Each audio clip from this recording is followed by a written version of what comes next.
제가 강연장에 보통 1시간 전에 보통 도착한 이유는 그 분위기, 느낌, 한 분 한 분의 생각들, 그리고 한 분도 놓치고 싶지 않은 그런 생각 때문에 늘 어디 가든지 관객 중심, 저도 청중 중심으로 일하고 있기 때문이에요. 그래서 느낌에 많은 분들이 항상 등 뒤로 이렇게 들었겠다, 봐야겠다, 얼마나 궁금하셨을까 싶었습니다.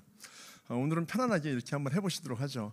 저는 지금 트레이너로 활동하고 있어요. 물론 제가 조그마한 센터도 운영하니까 대표이기도 하지만 계속 현역에서 활동하고 있는 트레이너입니다. 그리고 아까 뭐 외람되지만 그런 연예인들을 많이 알려주셨는데 실제로도 저는 운이 좋았던 것 같아요. 제가 연예인 전문 트레이너로 시작하려고 처음부터 목적을 둔 건 아니었는데요.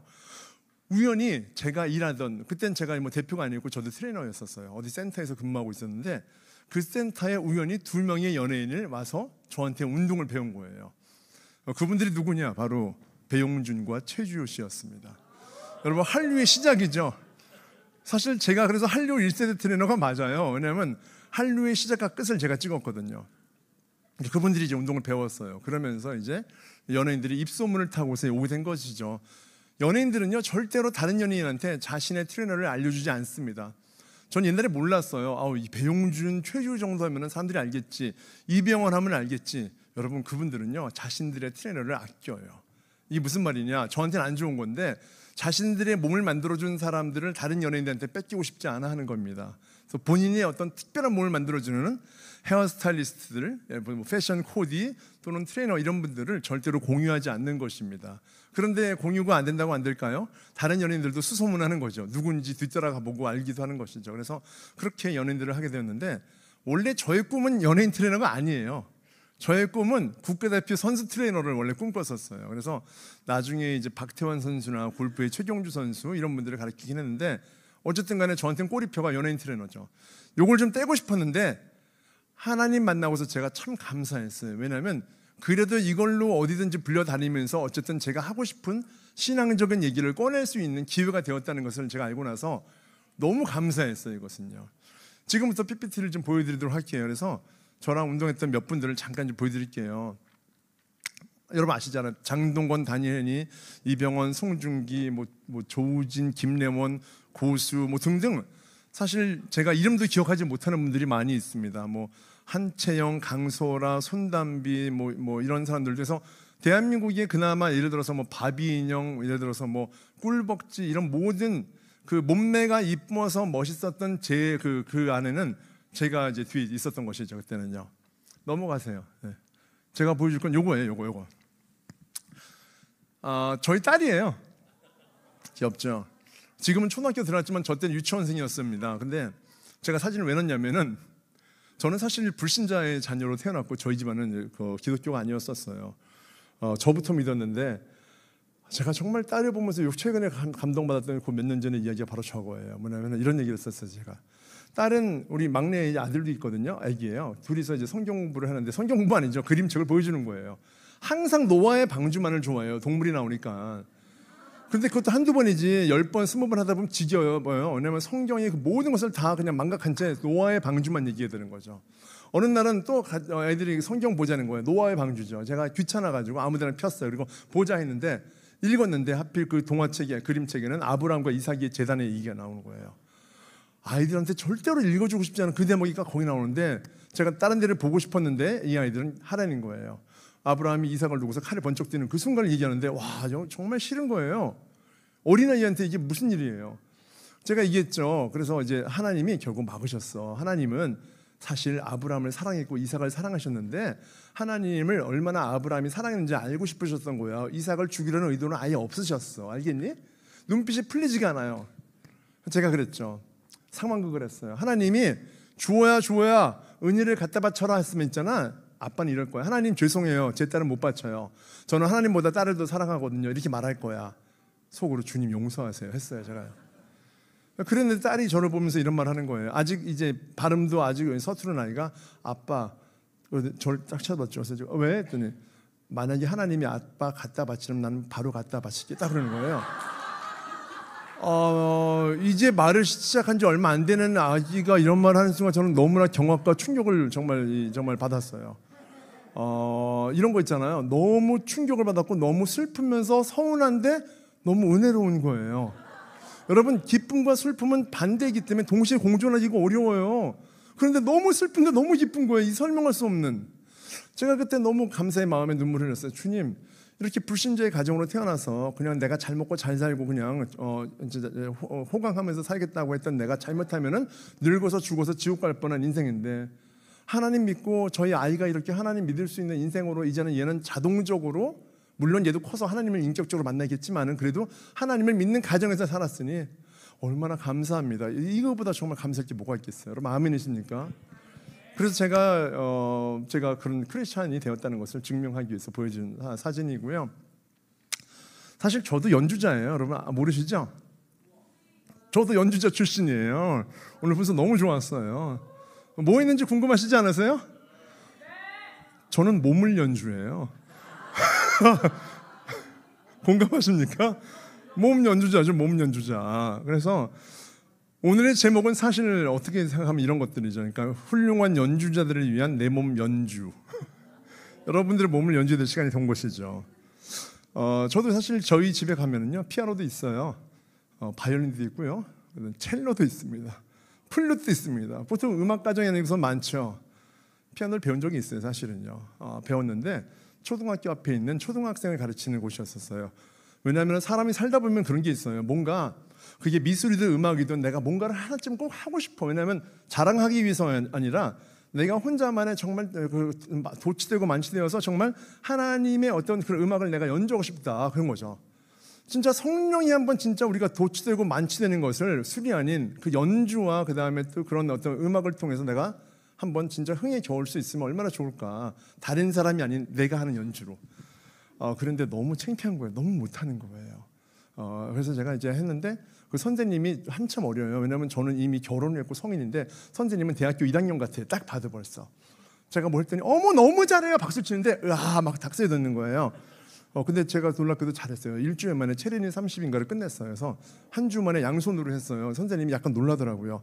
저는 해보신 적 있으세요? 아니요, 없었습니다. 그러는 거예요. 제가 잘하는 거예요 라고 칭찬을 하길래 그냥 의뢰 그러려니 했어요. 근데 제가 바빠서 못했지요. 그래서 이제 어느 날 딱 보니까 저기 어디 갔는데 연주하는 걸 봤는데 너무 멋있는 거예요. 야, 나는 피아노 말고 바쁘니까 저걸 해야겠다. 피아노는 들고 다닐 수가 없잖아. 저건 들고 다니기 딱 좋겠어. 그걸 보고서 이제 학원을 갔습니다. 그래서 배웠는데 그게 첼로였어요. 사실 제가 본 건 콘트라베이스인데 그게 작아 보였던 거예요.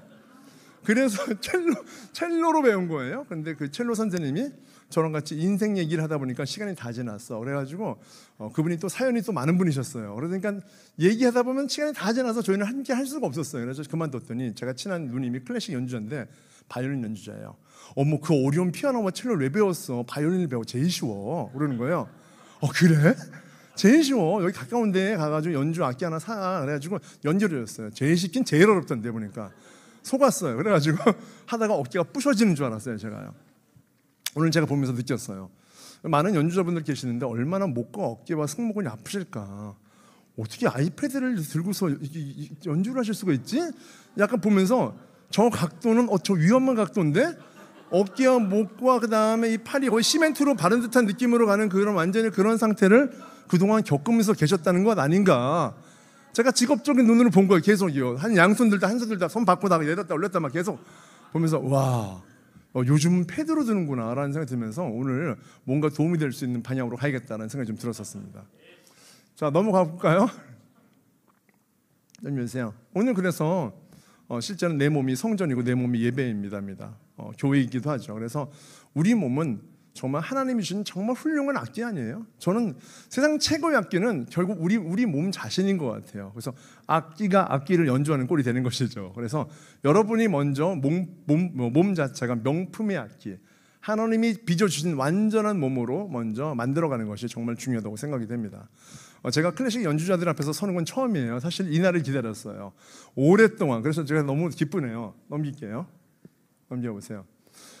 저는 여기서 이제 말하는 게 살을 빼려는 이유라고 썼는데 사실 저거는 좀 약간 맞지 않아요. 왜냐하면 가로친 게 맞아요. 건강하려는 이유. 왜냐?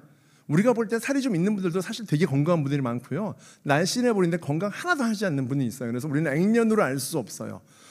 체격이 좀 있지만 완전 근육형도 있고 완전 말랐지만 다 지방인 경우도 있기 때문이죠. 그래서 그냥 건강한 이유라고 하는데 보통은 살 빼기 위한 이유죠. 저거를 하나 눌러봐 주세요. 10대, 20대, 30대, 40대, 50대, 60대 있어요. 보이십니까? 저 내용은요. 예, 됐습니다. 제가 지난 20년 동안 많은 수많은 사람들을 만나면서 그 나이대에 걸려있는 분들이 가지고 있는 똑같은 목적입니다. 아마 거의 벗어나지 않으실 거예요. 하지만 여기서 중요한 거예요. 여러분, 운동하기가 얼마나 어려워요. 그렇지 않아요? 운동을 시작하면 바로 포기하는 게 운동이에요. 너무 신기한 게 10년 내내 5kg 빼려고 계속 매달린 게 운동이에요. 이상하지 않습니까? 20년이 되어도 30년이 되어도 죽을 때까지 계속 같은 소원이잖아요. 이유가 뭘까요? 넘겨볼게요. 자, 다음 장도 똑같이 10대, 20대, 30대 가서 보십시오. 비슷한 이유예요. 자기 합리화입니다. 결국은 자신이 가지고 있는 그 목적과 목표에 대한 과정이 선명하지 않다는 것이고, 또 하나는 의지와 노력과 인내가 부족하다는 것이죠. 제가 지금 말한 목적과 목표, 과정, 인내, 노력, 이거 여러분 혹시 약간 많이 들어본 얘기 아니세요, 여러분? 왜죠? 음악도 똑같더라고요. 저는 운동과 음악이 상당히 밀접하다고 생각이 돼요. 제가 이를 악물고 운동을 했거든요, 사실은요. 제가 사실 몇 번 죽을 뻔했어요, 운동하다가요. 왜요? 정말 식음을 전폐하고 운동을 했을 만큼 꿈에도 운동이 나오고 환상이 보일 정도로 운동을 했던 적이 있었거든요. 그런데 보니까 음악하는 분들을 제가 만나면서 들어보니까 이분들이 꼭 내가 그랬던 것과 똑같은 삶을 살았던 분들이 너무 많으신 거예요. 보니까요. 결코 다르지가 않은 거예요. 그런데 이상하게 나의 이런 운동의 정신력으로 음악을 하면 잘할 것 같은데 도저히 하나 넘어가니까 너무 힘들어. 음악하는 분들 역시 하나 넘어가면은 그 본인이 음악했던 것만큼 사실 한번 돌진해서 운동 한번 해보십시오. 여러분 원하는 대로 다 변할 수 있습니다. 정말 모두 다 손담비가 될 수 있어요. 그런데 힘든 거예요. 왜요? 여러분 음악 얼마나 힘들게 하셨어요. 그만큼의 노력과 각오가 있으면서 운동을 해야지만이 몸은 완벽하게 변하는 것이죠. 물론 대부분 아는 사람들은 거기에 반만 해도 몸이 변하는 것이죠. 말하자면 최고의 완성도 있는 나의 몸의 그 절정의 한계를 뛰어넘는 정도를 만들고 싶다면 음악했던 것만큼 몰두하셔야 된다는 얘기예요. 간단한 얘기가 아닙니다. 그래서 쉬운 게 아니죠. 넘어가 보겠습니다. 그 재밌는 건 한 가지 제가 말씀드릴까요? 여러분들에게 제가 멋진 칭찬을 좀 해드리고 싶어요. 여기는 다행인 거예요. 수많은 직업군들 중에서 그래도 음악인들이 많으니까 저는 사실 우리나라에 있는 모든 수천 가지의 직종 있는 분들을 많이 만났는데 그분들이 운동했는데요. 운동할 때 가장 최고로 운동을 잘하는 사람들이 바로 클래식 연주자들입니다.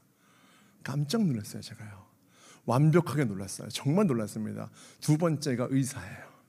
그리고 막상막하 그다음에 거기서 이제 또 연예인도 포함돼요. 연예인과 의사와 그다음에 그 클래식 연주자들은 이 세 부류는 운동을 가장 열심히 해요. 제가 진짜 정말 보지 않고도 그냥 이분은 잘할 거라 생각해요. 왠지 아세요? 그거 여러분 악보와 계명을 얼마나 완벽하게 해야 돼요? 틀리면 안 되잖아요. 항상 완벽하게 무엇인가를 해야 된다는 완벽주의가 안 하면 안 하는데 하면 일단 해 보니까요. 대체로요. 그래서 저는요. 이런 거 있잖아요. 기억력은 최고예요. 나 깜짝 놀랐어요. 동작을 다 외워. 너무 놀랐어요. 제일 못하는 분들이 누구인지 아세요? 사업하는 분들 제일 못해요. 자기 스타일이에요. 모든 것을 자기 스타일로 해석을 해요. 운동마저도. 시간에 대한 시간도 본인들이 술렁술렁 늘 듣고. 근데 클래식 연주자들은 기본적으로 시간 관리라든지 그다음에 뭐 일단 그 동작 같은 거에 대한 것들도 오히려 우리가 약간 잘못하면 그것까지 집어내. 아까랑 동작이 좀 달라진 것 같아요. 아까 이만큼 나갔는데 이만큼 나가고 박자가 맞나요? 속도가 좀 들린 것 같지 않아요? 뭐 이런 깜짝 놀랐죠. 조종받는 거 같아. 되게 잘해야 돼. 오히려 선생님 만난 것 같아. 여러분 그 정도예요. 네. 아무튼 그런 클래식 연주자들의 어떤 그런 정확성 때문에 정말 이거는 예민하거나 치밀하지 않으면 힘들겠다. 잘못하면 성격 되게 나쁜 사람들 되겠다. 예민하지 않나? 이런 생각이 들 정도로 아무튼 그랬던 것이죠. 그래도 거기서는 조금 치밀함이 좀 덜하는 분은 성악가세요. 보니까 그러니까 성격이 제일 좋고 거기서는 약간 좀 여유롭게 좀 그게 있어. 그러니까 모두 다 가지고 있는 장점이 다르다는 것이죠. 넘어가 봅니다. 운동을 하면 몸이 좋아져요. 그런데 오늘 제가 운동도 보여줄 거고, 두 번째 운동과 정신에 관한 얘기할 거고요. 세 번째는 저희 신앙에 대한 얘기를 잠깐 나누도록 할게요. 여러분 몸이 좋아지는 건 운동하면 당연히 쉽습니다. 제가 오늘 운동 설명을 길게 하진 않을 거예요. 유산소 운동하면 지방 빠지죠. 뭐 심폐 능력 좋아지죠. 근력 운동하면 근육 좋아지는 거 누구나 다 아는 걸 그걸 제가 무슨 여기서 뭐 설명하겠어요? 뻔한 얘기인데 이거예요. 운동을 하면 우리의 정신이 좋아진다는 것이죠. 다시 말하면 영혼육이 분리되어 있지 않고 하나로 연결되어 있다는 것, 이걸 얘기하는 거고요. 다시 말하면은요, 우리가 하나님을 믿는 것은요, 사실 교회와 우리의 일터, 교회와 우리 가정, 교회와 우리 삶이 이원화되지 않고 하나가 되었다는 것을 말하는 기도하는 거예요. 우리 몸과 우리의 영혼은 분리되지 않았다. 우리가 주일날 예배를 드리는 것과 우리가 일상생활에서 사는 것은 따로 분리된 이야기가 아니라 연결선상이고 하나이다라는 것을 말해 주는 것이 바로 운동을 하면 정신도 좋아질 거 아닙니다. 넘어가 볼게요. 사진 한번 보세요. 제가 어렸을 때 공부를 무지무지 못했던 거 아십니까? 제가 고등학교 때 우리 학교는 야구부가 있었어요. 제가 야구부 바로 앞에 있던 성적이에요. 사실 그냥 야구부를 가는 게 훨씬 낫았을 정도였는데요. 여러분 너무 감사한 건 뭔지 아세요? 제가 그런 상황이었던 제가 정말로 운동 때문에 그리고 하나님 믿고 나서 인생을 바꾸고 재조명하고 그 다음부터 열심히 살았어요. 남들보다 더. 그래서 간신히 이제 궤도에 올라온 거죠. 어렸을 때 저는 공부를 안 했기 때문에 이런 걸 보면 누군지도 모르고 아무 생각이 없었습니다. 세계사 기간이었던 것 같아요. 뭐 헬레니즘, 그리스 어쩌고 저쩌고 했을 텐데 애들은 선생님이 시험 낸다니까 계속 막 이제 밑줄 긋고 막 하는데 저는 멍하니 그림만 봤어요. 사진만요. 보면서 느낀 거예요. 저 오른쪽 밑에 있는 아저씨 있잖아요. 저분을 보면서 와 몸짱이다 생각했어요. 저분이 누군지 아십니까? 소크라테스란 말이에요. 이게 충격이에요. 소크라테스는 배 나온 아저씨 같은데 왜 진짜 저 모습은 복근이 많을까? 어렸을 때 저는 저걸 보면서 침을 흘렸어요. 대단하다 대단하다. 왜? 저는 어렸을 때 몸이 약해서 늘 왕따 있고 얻어맞고 그다음에 심약했던 아이였었어요. 여러분 희한한 게 뭔지 아세요? 몸이 약해서 애들한테 늘 얻어맞고 애들한테 끼지 못하고 어울리지 못한 그런 아이는요, 자존감이 강하고 자신감이 있는 아이가 한 명도 없어요. 몸에서 오는 것이 정신을 짓누르기 시작하는 것입니다. 그래서 아들이든 딸이든 신체 운동을 시켜야 돼요. 그래서 다른 사람들과 몸에서 경쟁해서 지지 않을 정도로 열심히 운동도 하고 어울릴 수 있는 아이들이 자존감이 높아지고 우울증인 아이가 일어나는 겁니다. 제가 오늘 우울증인 사람들 여러 명 만났어요. 결국은 운동을 해야 돼요. 같이요. 운동치료 중요해요. 음악치료, 미술치료처럼 운동치료도 굉장히 좋은 하나의 방향이죠. 제가 바로 운동치료가 없던 시대에 운동을 통해서 치료된 바로 우울증이 있던 아이였고 심약했던 아이가 나아진 상태예요. 그래서 이것을 저는 여러 개월 다니면서 얘기해요. 요즘 특히 많기 때문에 정말 요즘 많아요. 오죽하면은 이런 말은 다 어린이니까 말하지만 우리 때는 어렸을 때 우울증 있으면 한 대 그냥 쥐어 얻어맞으면 정신 차리라 그러면 정신 차렸어요. 사실은요, 우울증 아니었네 뭐 이런 거야. 이 자식 뭐가 힘들다 그래. 이 자식 맞으면 그냥 우울증이 나 사실은요. 근데 요즘은 때리지 못하니까 그냥 우울증이라면 다 우울증인 줄 알고 그래줘야 되는 게 이게 문제인 거예요. 사실 이런 얘기는 아무도 안 하잖아요. 이걸 가지고 뭐가 힘들다고 우울증이라고 그래. 상처를 뭘 받아 이거를 더 받아. 여러분 진짜예요. 너무 작은 일에 소심해지고 너무 작은 일에 마음 아파하고 여기 계신 분들은 이제 성인이니까 우리는 더 힘든 시간을 보내면서 그것이 우울증인지도 아니고 우울증 같지 않은 걸 우울증이라고 말하는 걸 보면서 답답하지 않으십니까? 저는 그걸 까놓고 얘기해요. 너 이거 우울증 아니야. 너 운동 좀 해. 빡세게 너 푸시업 더 해너. 부모님이 너무 좋아. 얘가 나았거든요. 근데 얘를 왜 자꾸 약을 먹이고 막 여기저기를 끌고 다니는지 얘가 더 우울해. 자기가 남들이 어른들이 우울증이라고 생각하는 순간 얘 스스로 나는 그런가 보다 하면서 더 작아지고 있어요. 저는 이게 마음이 아파요. 소크라테스 몸짱이잖아요. 제가 이제 어렸을 때 몰랐는데 저런 몸짱이 되고 싶었어요. 그런데 나중에 제가 전공을 하고 이 분야에서 일을 하면서 또 학생들을 가르치면서 소크라테스를 다시 보니까 이건 놀라운 일이에요. 저분의 몸은 그냥 몸짱이 아니었던 거예요. 여러분 디테일한 근육을 보십시오. 저 복근은요, 외복사근과 내복사근이 완벽하게 분리되어 있는 복근입니다. 복근 위에 가슴 보십시오. 우리 대흉근이라는 가슴은 안과 아래와 바깥쪽이 완벽히 분리되어 있고요. 삼각근이라고 말하는 델토이드의 어깨, 숄더와 가슴이 분리되어 있습니다. 저분은 2000년 전 이전에 예수님 이전에 태어났던 분이세요. 살았던 분이시죠. 보십시오. 이분은 거의 지금으로 말하면 우리 2023년 헬스클럽 가서 20가지 각자 분리된 운동기구를 해서 각자 분리시켜야지만 될 수 있는 운동을 2000년 이전에 어떻게 저런 운동으로 돌무대게 들고 어떻게 저런 몸을 만들었을까? 너무 이상하지 않으세요? 전 너무 궁금해요. 저런 게요. 그런데 알게 되었어요. 뭐예요? 과거 역사 속의 것을 추적해봤더니 나오더라고요. 2000년 이전에 소크라테스와 플라톤은 같이 운동을 했습니다. 헬스를요. 돌멩이 가지고서. 작은 돌멩이는 아령처럼 큰 돌멩이는 바벨처럼 들었죠. 대리석 조각이 있을 거 아니에요. 이태는요. 그리고 나서 그분들은 털썩 주저앉습니다. 땀이 막 나겠죠. 무슨 얘기였을까요? 우리는 그랬죠. 선후배끼리 좀 전까지 열심히 빡세게 팔 운동했는데 너무 아파. 다리 운동 다음번에 더 해가 더 무겁게 해서 다리 힘들게 만들어야겠다. 뭐 이런 거 있잖아. 힙업 해야겠다. 이분들은요, 앉자마자 뭐 있는지 아세요? 힘든 다음에 인생이란 무엇인가, 죽음이란 무엇인가, 정의란 무엇인가. 대단한 사람들이에요. 여러분 반전 아닙니까? 어떻게 운동을 하고 나서 그렇게 앉아서 철학을 완성했을까요? 너무 이상한 일이잖아요. 저는요, 그게 이상했어요. 또 하나 이상한 게 뭔지 아세요? 저분들은 지성인이에요. 인류 고금을 통해서 아직까지도 저런 분들이 없을 만큼 인간으로서는 대단한 위협을 쌓은 분들인데, 저분들은 육체의 시간을 보내는 것보다 지식의 시간을 보내야 될 사람인데 왜 육체에 저렇게 시간을 할애했느냐? 그리고 유산소만 해도 되는데 어찌게 저렇게 빡센 정도로 올림픽 금메달 선수처럼 만들었을까? 뭘까? 그럼 이런 생각이 들죠. 철학과 지식과 우리 육체의 훈련은 뭔가 연관이 있나 보다라고 생각해 볼 수도 있잖아요. 어떤 연관일까? 오른쪽 위에 있는 그분 위에 있는 원반 던지는 저 아저씨는 밀론이라는 철학자입니다. 훌륭한 분이시죠. 저분은 올림픽을 금메달을 27장을 땄어요. 월기관을요. 인류 역사상 앞으로 인류가 사라져도 딸 수 없는 정도의 금메달을 딴 분인데, 저분의 퍼스널 트레이너가 누군지 아세요? 그 시대에 제일 유명했던 트레이너였습니다. 이름하여 피타고라스라고 합니다. 이러면은요, 어떻습니까? 이거는 우연이 아니야 라고 생각이 드는 것이죠. 여러분, 아르키메데스는요, 저분들의 영향을 받고서 헬스클럽을 오픈했어요. 아까 플라톤과 소크라테스가 앉아서 운동하던 그 장소, 그것은 인류 최초의 바로 대학이 아니었고요, 이름하여 짐나시온이라는 곳이었습니다. 영어 짐네이지움의 시작점 어원이옵니다. 헬스클럽에서 이분들은 철학을 완성한 것이고, 헬스클럽에서 이분들은 운동하면서 지식을 쌓았던 것이에요. 아니, 너무 이상, 이건 완전히 정말 역사를 뒤집는 이야기잖아요. 웬일인가라고 하죠. 다음 장 넘겨볼게요. 이 말은 소크라테스가 했던 말이에요. 멋지지 않습니까? 훌륭한 분 맞아요. 제가 볼 때 2000년이 지난, 그래도 나름대로 열심히 활동하는 저 같은 트레이너, 몸에 대해서 얘기하는 제가 할 수 있는 수준보다 훨씬 뛰어난 얘기를 한 거예요. 저 말은 뭡니까? 네가 운동하면 너는 정신이 말짱해질 수 있어, 이거예요. 네가 운동하면 너의 몸과 영혼이 연결되어 있으니까 너는 정말 정신이 건강하고 몸이 좋은 사람이 될 수 있어, 이 얘기예요. 마치 하나님을 믿는 목사님이 설교 제 주제로 만든 것 같은 그런 내용을 소크라테스는 말하고 있는 거예요. 저분들은요, 과학적으로, 그다음에 의학적으로 이제 논지가 될 수 있는 연구를 통해서 쌓은 것을 알아서 이 사람들에게 알린 것은 아니지만 엄청난 뭔가의 깨달음을 가졌던 분들이라는 것이 확실해지기 시작하는 거예요. 넘겨보죠. 자, 하나만 보여주세요. 자, 그럼 우리는요, 그게 진짜인지 몸과 정신이 분리되지 않았는지를 이제부터 실험하는 실험군이 되었습니다. 여러분 모두가요. 자, 이제 하겠습니다. 여러분 모두가 지금부터요, 잠시 스트레스를 한번 떠올려 보세요. 왜냐? 제가 그 스트레스를 바로 없앨 거거든요. 소크라테스가 말한 것처럼 해볼 겁니다. 집에서 예를 들어서 부부싸움하고 나오셨습니까? 갑자기 생각하셔야 됩니다. 돈 꽂은 사람이 돈을 안 갚아요? 생각하셔야 됩니다. 일이 잘 안 풀려요? 생각하셔야 됩니다. 그리고 중요한 건 뭐냐? 제가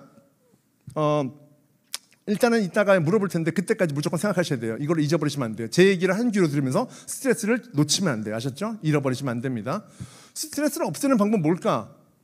바로 술 마시고 노래방 가는 것입니다. 그거는 밖에 나가서는 얘기죠. 하지만 우리는 그걸 원하지 않잖아요. 뭘까요? 보여주세요. 웃고 다음이요. 운동하라입니다. 이것은 실제적인 의학적인 자료와 연구 근거가 있는 것입니다. 그래서 오늘 한번 웃어볼 텐데요. 우리 저기 대표님 한번 나오시겠어요? 나오세요. 박수 주십시오. 네. 네. 그다음에 또 몇 분 나오시죠? 네, 나오세요. 목소리 큰 분 좋아요. 네. 아까 여기 찬양대에서 뒤에 있는 분 목소리 엄청 큰 남자분 한 분 계셨는데, 그래 나오세요. 그렇죠. 네. 네. 어디 계세요? 나오세요. 네. 자,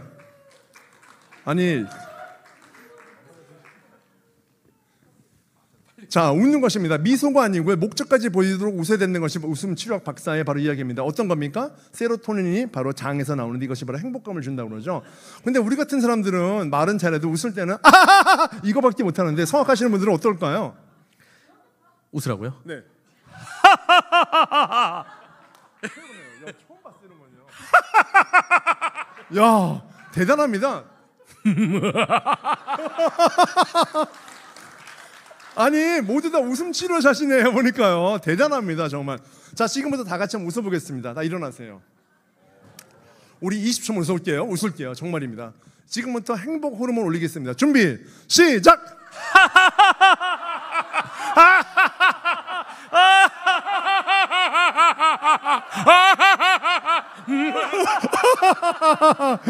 자, 두 번째는요, 박수를 치면서 서로를 보면서 웃습니다.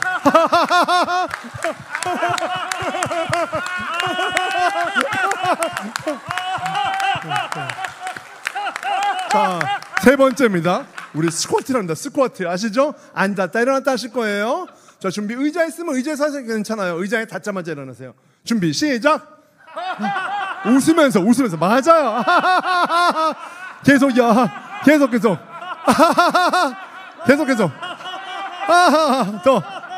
좀 더 얼마 안 남았어요. 더 계속해서 목소리는 웃으신다. 얼마나 웃기겠어요. 자 마지막 정지. 자 웃으세요. 계속해서 좀 더 10, 9, 8, 7, 6, 5, 4, 3, 2 땀나세요. 그만 됐습니다. 박수. 너무 잘하셨습니다. 감사합니다. 들어가셔야 됩니다. 너무 감사합니다. 앉으시죠. 여러분 생쇼를 하셨죠? 네. 질문할게요. 스트레스 계속 묵상하신 분 지금 있습니까? 불가능합니다. 열심히 안 하셨어요. 여러분 어떤 건지 아십니까? 간단합니다. 스트레스를 받은 사람들은요 근심과 걱정과 절망이 따릅니다. 그리고 두통이 생기죠. 이때 운동을 해서 다리가 머리보다 더 아파지면 되는 것입니다.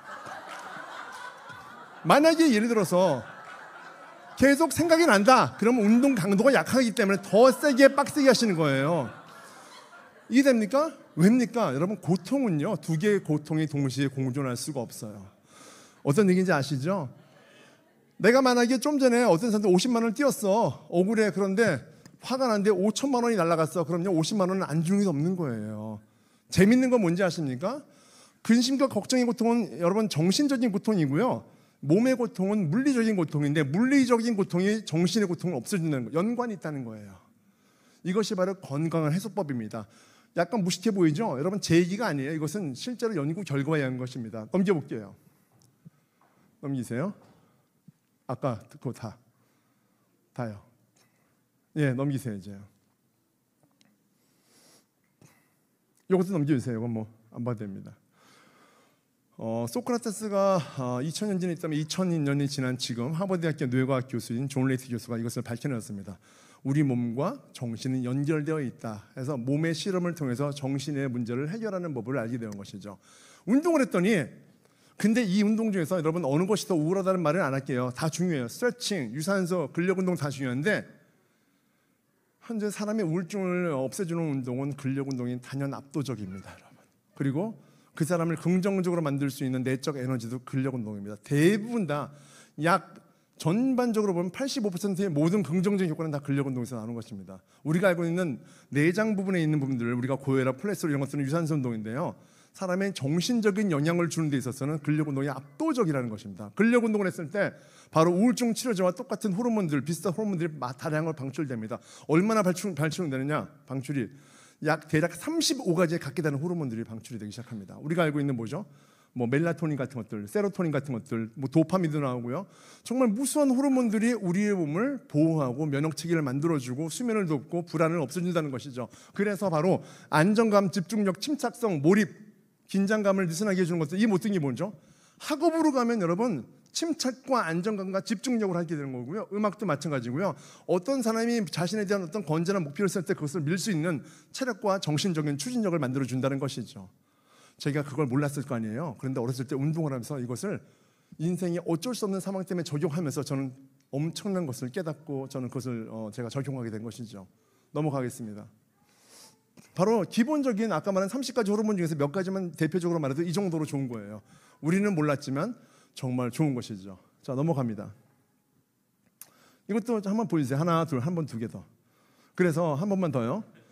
일반적인 운동이 있어요. 그런데 신체 활동량 운동은요, 우리가 일상 중에서 할 수 있는 그냥 간단한 운동으로도 우리 몸이 저렇게 아까 말한 호르몬들을 만들어낼 수 있다는 것인데요. 다음 장이요. PPT가 너무 많은 것 같아요. 시간에 비해서. 그죠? 다음이요. 5가지 운동을 제가 알려드릴게요. 이거는 제가 지금 하지 않을 거고 그냥 집에 가서 하실 수 있도록 도와드릴게요. 여러분 그 아까 말한 스쿼트, 그다음에 런지 아시죠? 그다음에 푸시업, 그다음에 뭐 있죠? 플랭크, 버티는 거 아시죠? 4가지 했죠? 마지막에 크런치, 이렇게 5가지를 집에서 하세요. 아마 크런치는 모를 거예요. 아마 과자 같은 거 생각하시는 분들은 정말 운동하셔야 돼요. 진짜. 뭐 대부분 다 지금 뭐지 하면서 일단 크런치를 생각하셨을 것 같은데 안 돼요. 누워서 다리를 허공에 뜬 채 윗몸을 익히게 하는 건데 이건 좋은 게 윗배 아랫배를 동시에 운동시키는 겁니다. 시간 절약이 되죠. 이거를 1분, 1분, 1분, 1분, 5분 하세요. 그리고 난 다음에 10초를 쉬세요. 그리고 나서 다시 1분, 1분, 1분, 1분 하세요. 그 다음에 20초를 쉬세요. 그런 다음에 다시 1분, 1분, 1분 하세요. 그래서 총 15분이면 끝나는 근력 운동입니다. 너무 좋죠. 이거를 하시면 도움이 되고요. 대신에 할 때 타이머를 가지고서 내가 스쿼트를 1분에 몇 개 했는지를 안 다음에 적어놓은 다음에 매주마다 기록을 갱신하십시오. 이러면 절대로 지루해질 수가 없습니다. 넘어가겠습니다. 저거 안 보이네요. 제가 얼마 전에 썼던 목과 어깨 통증에 대해서 이비인후과 의학회에서 의사들이 너무 안 좋으니까 좀 도와달라 해서 제가 스마트폰을 어떻게 봐야 되는지, 의자 높이 어떻게 되는지 이런 거 알려준 거거든요. 저거는 나중에 한번 제가 카톡으로 제대로 보내드릴 테니까요. 공유하시면 될 것 같아요. 오늘 딱 보면서 제가 느꼈거든요. 넘어가겠습니다. 자, 하나 더, 또 하나 더. 3개. 우리 몸이 건강해지려면요 아주 간단해요. 여러분, 잘 먹고 잘 자고 운동하면 돼요. 그런데요, 이건 몸이 건강해지는 이야기니까 제가 깊게 얘기 안 할게요. 우리의 영이 건강해지는 방법도요 여러분 똑같습니다. 잘 먹고 잘 자고 그 다음에 운동하면 돼요. 이게 무슨 말이냐, 몸이 건강한 방법은 저거예요. 기본입니다. 저건 안 하는데 무슨 비타민 먹고 무슨 침을 맞으라고 왜 비타민 주사를 맞아요. 그냥 저거만 일단 먼저 열심히 하시라는 거죠. 우리 영은요 어떤 방법입니까? 잘 먹어야 됩니다. 뭘 먹어야 됩니까? 말씀을 먹어야죠. 저는 어렸을 때 말씀 먹으래 가지고 이상했어요. 성경책을 어떻게 뜯어서 이게 뭘로 만들었길래 먹는 거지? 이렇게 생각했는데 진짜 전 단순했거든요. 말씀을 먹어야 돼. 왜? 영의 양식이니까. 육의 양식은 안 먹으면 배가 고프지만 정만 안 먹으면 죽어요. 육신이. 영의 양식은 안 먹으면 어떻게 됩니까? 우리 영혼이 죽는 거예요. 자칫 잘못하면요 육의 양식을 먹고 영의 양식을 안 먹으면서 우리는 육은 살고 영이 죽는 게 바로 우리가 신앙적으로 문제가 생긴다는 거예요. 그래서 바로 영의 양식인 말씀을 먹는다는 말은 딱 좋은 편이죠. 말씀을 먹어야 돼요. 그럼 뭐합니까? 자야 돼요. 무슨 잠입니까? 여러분, 말씀만 읽고서 끝나면 아니에요. 기도해야 됩니다. 묵상해야 됩니다. 하나님께 예배드려야 됩니다. 이것이 바로 기도와 같은 거예요. 하나님과의 시간이 필요한 것이죠. 그럼 뭐예요? 말씀을 먹고 내가 그것을 적용해서 기도했어. 그럼 나 하나님 믿고 천국 가면 뗄랑 끝? 아니에요. 아주 얌체죠. 이 사람은요. 나가야 되죠. 운동하듯이. 누구에게요? 믿지 않는 사람에게 나가서 복음을 전하는 것이에요. 이것이 바로 영성의 건강의 완성입니다. 그래서 저는요 몸의 건강, 그 다음에 영성의 건강은 일치한다. 희한하게 삼위일체처럼 일치하는 것이죠. 여러분 동의하십니까? 아멘. 넘어갈게요. 사람은 무엇으로 살까요? 돈, 음식, 뭐 유명세, 뭐 학력, 뭐 집안 배경, 부동산 있을 수 있죠. 넘어가 볼게요. 사실 사람은 이런 걸로 살아요. 언제 행복할까? 행복으로 사는 거잖아요. 무슨 행복이요? 다음이요. 이런 걸로 사는 거예요. 사람은 이게 바로 행복이고 우리는 그래서 사는 거죠. 바로 저의 모습입니다. 제가 중학교 때 바로 저런 꿈을 꾸고 살았거든요. 돈 많이 벌고 유명해지고 미스코랑 결혼하고 이것이 저의 꿈이었어요. 하나도 못 이뤘어요. 하지만 전 행복해요. 물론 하나님이 이루어주게 하셨어요. 제 아내가 저분은 아니지만 미스코리아 한국 미스코리아예요. 박수 주십시오. 아멘. 네. 저분은 아니지만 미스코리아 맞아요. 제 아내는 저랑 결혼하기 전에 한국인 미스였기 때문에 반드시 미스코리아일 수밖에 없어요. 네. 아니 뭐 거짓말은 아니죠. 거짓말은 안 해요. 제가 우리 옆에 계신 자매님께 말합니다. 당신은 하나님의 미스코리아입니다. 시작. 당신은 하나님의 미스코리아입니다. 네. 옆에 있는 우리 형제들에게는 시작. 당신은 하나님이 주신 미스터 코리아입니다. 예, 일본뿐이 없다면 뭐 다 코리아 맞잖아요. 그렇죠? 네. 자, 넘어갈게요. 저는 어렸을 때 몸이 약했다고 그랬죠. 축구, 배구, 농구 어떤 구기 종목도 해본 적이 없습니다. 망따였습니다. 그래서 제가 했던 것은 다음 장이요. 늘 여자 학생들하고 공기밖에 못했어요. 외로웠어요. 사실은요. 물론 여자 친구들과 어울리는 것도 좋지만 남자한테 쫓겨나서 여자들과 있는 것만으로는 충분치 않았습니다. 왜요? 저의 신체가 약했기 때문에. 저의 인생의 열등감과 상처는 첫 번째는 저희 몸에서부터 왔어요. 부모로부터 건강한 몸을 얻지 못한 상태에서 후천적으로 나중에 운동을 빡세게 해서 몸이 변화된 것이지 몸 때문에 늘 저는 학창시절이 외로웠던 아이였었어요. 두 번째는요, 부모님의 불화였어요. 부모님은 늘 싸우셨어요. 아버지는요 알코올 중독이셨습니다. 그리고 아버지는 직장 다니다가 사업을 실패했어요. 그래서 저희는 단칸방에 어머니, 저 아버지, 할머니, 여동생 이렇게 5명이 살았어요. 청량리 시장 앞에 살았어요. 경동시장, 청량시장은 저의 고향이에요. 전 그때 굉장히 우울했었어요. 왜냐? 집안도 가난했고 또 부모님의 그 가정 불화가 있었고 그다음에 몸이 약했고 아주 완벽하지 않아요? 그런데 어느 날 앨범을 딱 꺼내보니까 우리 할아버지가 너무 할머니하고 부자인 거예요. 사실 제가 어렸을 때까지만 할아버지 할머니를 뵀었어요. 그때는 일찍 돌아가셨지만 제가 유치원 때까지만 하더라도 할아버지 할머니를 뵀는데 그분들은 늘 자가용을 타고 오셨어요. 그런데 아버지랑 따로 살았죠. 물론 이제 같이 살진 않았지만은 어디였냐? 집이 바로 우리가 알고 있는 광화문 바로 뒤에 있는 유명한 동네였었어요. 할아버지는 평양에서 나셨는데 할아버지 집 가면 약간 항상 음악이 들렸었어요. 그래서 제가 뭐 하는 거지? 라고 생각했었습니다. 그래서 나중에 커서 할아버지가 누구신지를 찾아봤어요. 혹시 여러분들은 들어서 본 적이 있었는데 할아버지와 함께 활동했던 분들이 정말 유명했던, 저희 할아버지는 되게 소극적인 음악인이셨어요. 할아버지 누구시냐면요, 보여드릴게요. 넘어가 볼까요? 저희 할아버지는 홍남파 안병소라는 분과 함께 활동을 했던, 홍남파 안병소 전봉초라는 분과 함께 활동을 했던 분이신데, 평양에서 태어나서 음악을 하고 그 다음에 그 당시 일본에 가서 도쿄 음악 학원인가에 거기를 졸업해서 한국에 와서 서울시향을 처음에 창립을 하시고 그 다음에 경희대 음대에서 계신 거예요. 몰랐어요, 저도 잘 그런 걸요. 어느 날 어렸을 때 할아버지 장례식을 갔어요. 저는 잘 경험한 바가 없으니까. 근데 어떤 분이 저한테 와서, 이렇게 덩치가 있는 분이 와서 굵은 목소리로 내가 할아버지 제자인데 너무 훌륭한 분이셨어. 눈물을 막 뚝뚝 흘리시는 거예요. 저를 알아주셨어요. 저는 그분밖에 기억이 없어요. 왜냐면 그분 풍채가 좋고 머리가 곱슬고 하셨거든요. 근데 그분이 엄정행이라는 분이시더라고요. 저희 할아버지의 그 막내 제자였어요. 그분은 성악을 하셨지만 저희 할아버지는 바이올린이지만 그 수업을 들으셨던 것 같아요, 보니까요. 그분이 경희대 교수의 초임으로 들어왔을 때 저희 할아버지가 원로신 거죠. 아무튼 그런데 저희 할아버지는 그 기사가 술을 먹고 운전하는 바람에, 과거에는 보니까 그 교수님들이 어디 이렇게 연수원 가면은 그 기사들이 뒤에 가서 소주 먹고 막 그래가지고 이제 운전하다가 음대 교수님 세 분이 그 즉사하신 거예요. 버스에 이제 치여가지고 있습니다. 1980년대에 있었습니다. 그런 과정들을 어렸을 때 제가 이제 못 봤지만은 어쨌든 간에 그런 시간이 있었던 걸 보면서 제가 충격을 받았어요. 우리 집은 되게 부자였었구나라는 것을 알게 된 것이죠. 그리고 할머니도 대단했어요. 할머니도 그 이북에서 와서 이화 여전의 1회 졸업생이면서 메이 퀸이면서 일본 동경대에서 유아교육을 나온 거예요. 두 분은 일본에서 유학하다 결혼한 거예요. 요즘 얘기 같아요. 요즘 얘기. 두 분 다 쩌렁쩌렁한 부자였던 거예요. 그런데 문제는 두 분이 이혼을 했어요. 대판했대요. 대판. 더 놀라운 사실, 증조 할아버지 할머니도 이혼했대요. 난 이걸 보고서 깜짝 놀랐어요. 이게 뭡니까? 저희 아버지 어머니도 이혼했죠? 저는 이혼의 4대 손인 거예요. 여러분, 뼈대 있는 100년 가문의 이혼의 4대의 종손입니다. 우리 보통 뭐 믿음의 3대인데 이혼의 4대는 흔치 않아요, 여러분. 여러분, 저는요, 이 상담학 박사가 없어도 됩니다. 이미 벌써 이 온몸에 영혼적으로 상담학이 들어 있습니다. 그래서 많은 청소년과 청년들, 어른들에게 이혼에 대해서 편안하게 얘기해요. 100년의 집안이 아니고서는 여러분 힘들어하지 마십시오라고 합니다. 저 보십시오. 하나님 이렇게 변하게 만드니까 다른 사람이 되지 않았습니까? 이러거든요. 넘어가 볼게요. 또 넘어갈게요. 저희 할아버지한테 이끌려서 7살이었던 김민이라는 분이 할아버지한테 바이올린 배웠다. 이게 나오더라고요. 김민이 누군지 모르겠지만 아무튼 제가 누구 들어봤는데 그 뭐 바로크 뭐 연주단, 합주단에 있는 분이라고 하더라고요. 아무튼요. 별로 제가 개인적으로 잘 몰라요, 사실은요. 넘어가 볼게요. 그러니 제가 얼마나 열이 받았겠어요. 우리 집은 청량리 시장의 단칸방에서 살고 있고 아버지는 알코올 중독에 폭력이 있는 집안에서 나는 살면서 늘 우울증으로 사는데, 할아버지 할머니 때는 선대에는 정말 휘황찬란한 앨범을 보니까 사는 삶을 사셨어. 이것이 저로서는 더 분노가 일어나는 거예요. 누구요? 부모님과 우리 선대에 대한 그 원망이 막 커지기 시작한 것이죠.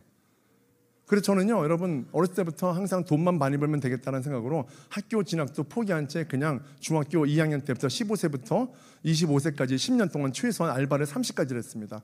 신림동에서 운동화 파는 가게에서 아디도스, 나이크, 프로스폭스 이런 거 팔았고요. 넘어가 볼게요. 밤새 클럽에서 술 마시고 나와가지고 사진 찍었어요. 사장님이 찍어주시더라고요. 나중에 주우는 큰일을 낼 거야. 너무 싫었어요. 넘어갈게요. 여러분, 유학생 이민자 아닙니다. 불법 체류자로 해외 갔습니다. 한국에 살기가 너무 싫었어요. 떠나서 코인 라운드리에서 일하고, 그 그로서리 스토어에서 일하고, 잔디 깎기라고, 뭐 생선 공장에서 일하고, 이런 데서 일하면서 저는 저 20대를 보냈습니다. 그러니까 얼마나 눌려요. 한국에 있는 친구는 대학을 갔고 열심히 직장 생활하고, 미국에 있는 친구들은 유학생이고 이민자들인데 저는 이도 저도 아니었기 때문에 마지막에 저희 분노는 하나님인가 뭔가가 저한테 된 거예요. 왜? 교회에서 말하는 하나님은 우리를 사랑하신다는 그 말 듣고 제가 교회에 달려가서 돌멩이로 십자가 막 찍고 그랬어요. 제가요. 아무도 없는 월요일 날. 넘어가죠. 딴 때는 못하죠. 잡혀가니까. 넘어갈게요. 또 넘어갈게요. 그 당시 이랬던 겁니다. 저에게 유일한 통로는요, 이제 마무리네요. 벌써 운동밖에 없었어요. 이것이 저를 이를 악물게 한 거예요. 과거에 저희 윗분들이 깡패가 되거나 복서가 돼서 금메달을 딴 것처럼 저는 다행히도 헬스를 통해서 제가 이 모든 것을 다 뛰어넘을 수가 있었어요. 분노를 다 이걸로 삭히고 그 다음에 호르몬이 나온 거죠. 그야말로. 그러면서 좀 변화된 것이고요. 넘어갈게요. 그러고서 잘 나가려고 열심히 살고 있었어요. 여기저기서 피트니스 센터에서 일하면서 나름대로 하고 있었는데 어느 날 갑자기 저 인생을 바꾼 것은 바로 이 아주머니였습니다. 저 아주머니도 알코올 중독 남편한테 얻어 터지고 있고 딸도 집 나가고 아들도 우울해 있고 집은 판잣집에 살고 있고 우리 집과 똑같은 모습이 과거의 모습이에요. 우리 어머니가 비만만 아니었을 뿐 똑같은 모습인 건데 찾아갔어요. 눈물이 막 나더라고요. 왜요? 바로 얼마 전에 저 아주머니 만나기 전에 하나님을 만났거든요. 하나님한테 분노하고 나봐 뭐 XX 뭐 18 막 하면서 욕하면서 제가 교회 가서 막 소리를 지르고 있었을 때 제 안에 너는 죄인이다. 너는 나의 아들 예수를 모른다. 그 마음이 딱 오면서 저를 제압하고 눈물 콧물 힘이 빡 떨어지더라고요. 여러분 저는요 극적으로 만났어요. 그냥 자연스럽게 만난 사람이 아니에요. 그리고 나서 저 아줌을 만나고 나서 저런 사람을 돕고 싶다는 마음이 들었어요. 우리 가정과 똑같다. 그리고서 7개월 동안 찾아갑니다. 직장 그만두고요. 그런데 안 받아줘요. 그래서 7개월 후에 아주머니가 마음을 열고 그리고 1년 동안 아주머니와 함께 배추 돌리기, 무 돌리기 운동을 했어요. 넘길게요. 그러면서 우리가 살아갔던 이야기를 막 썰을 풀기 시작했어요. 기도하면서 울면서 웃으면서 보내면서 1년이 지났습니다. 넘길게요. 다음이요. 또 넘어. 이거 넘길게요. 이거 동영상 안 받아요. 넘기세요. 1년 만에 아주머니가 여러분 110kg가 빠진 거예요. 여러분. 저에게 이 사건은요 단순히 내가 잘 먹고 잘 사는 트레이너로서가 아니라 생계가 아니라 생명을 위해서 살아갈 수 있는 트레이너로서의 탈바꿈된 시간이었어요. 우리가 볼 때는 트레이너지만 하나님 볼 때는 제가 누굽니까? 양의 탈을 쓴 늑대란 말이에요. 제가요. 누구예요? 트레이너의 탈을 쓴 선교사인 것이죠. 많은 크리스천들은 사실 모르고 있어요. 자신들이 자신의 직업을 쓴 선교사라는 걸 모르고 있고 바로 자기가 일터에서 선교사의 이름을 감당할 수 있는 것을 모른 채 교회에 오면 예배 생활, 나오면 그냥 일반적인 생활을 하고 있는 것이에요. 맥락이 똑같은데도 불구하고요. 넘어갈게요. 다음이요. 여러분 제가 자살 시도했던 우울했던 바로 중3 고1 때 저의 모습입니다. 저는 자살 시도를 여러 번 했었어요. 그런데 너무 감사하게도 살았다는 것이 너무 감사하고 그 모든 상황 가운데 하나님께서 막아주셨다는 그런 감사가 있습니다. 마지막인 것 같아요. 넘겨볼게요. 아니 넘길게요. 또 넘길게요. 이것도 넘길게요. 저희 가정입니다. 이제 끝낼게요. 여러분들 그래서 저는 생각해요. 복군이 없으면 안 돼요. 복군이 있어야 돼요. 하나님 믿는 사람 복군 없으면요 그 사람은 이단입니다. 정말이에요. 복군이 있으신가요? 없다면 지금부터 이단이에요. 정말. 여러분 복군이 뭔지 아시죠? 복군은요 바로 복의 근원 되시는 하나님을 우리가 믿고 그 믿음대로 살아가는 것입니다. 여러분 제 인생의 말씀을 로마서 12장 1절과 2절 말씀이세요. 그래서 정말 하나님의 권고하심으로 우리가 너희가 바로 성전이다. 이 세대를 본받지 말고 하나님의 선하시고 온전하신 뜻을 우리가 알고 따라가는 삶, 그것이 바로 제가 늘 꿈꾸는 삶입니다. 여러분 모두가 다 여러분의 몸이 바로 성전의 도구이며 그 도구를 통해서 열심히 살아가기 위해서는 몸을 단련하는 몸에도 복군, 여러분의 영에도 복군이 있는 여러분 모두가 되셨으면 좋겠습니다. 감사합니다.